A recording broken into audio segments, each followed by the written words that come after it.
There's been a lot of talk about the Second Amendment and mass shootings recently because you just had Charlie Kirk get assassinated 2 weeks ago, and on the exact same day, there was a school shooting.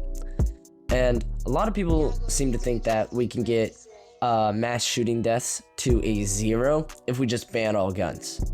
And I'm going to just sit here and tell you that's never going to work. Banning all guns in the United States, at least, will never work.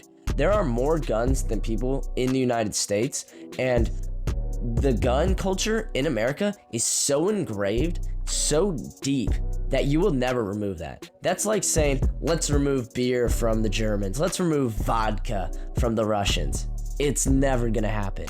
And I'm not gonna sit here and say, oh, we shouldn't do anything about it. We should just let everyone have a gun. No, I think that we need to reduce our shooting rate, but we're never gonna get to a zero. We're never gonna live in this utopian society, but we should be working to try and get to a better society.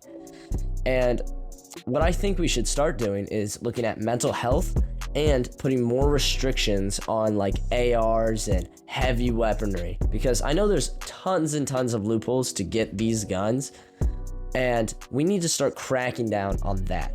And there needs to be more research into mental health and why these shooters are trying to go kill people. And I do know in a lot of big cities now, there is a lot of research into mental health. I know that's happening, but it's not happening everywhere.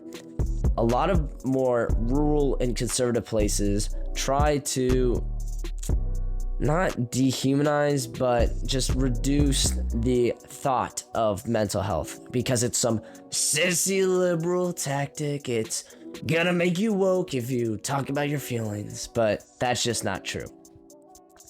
And once we start looking at mental health and trying to fix it, I feel like there will be a reduce in crime rates. Same with putting more restrictions on buying guns, but that's not saying banning guns, because that will never happen.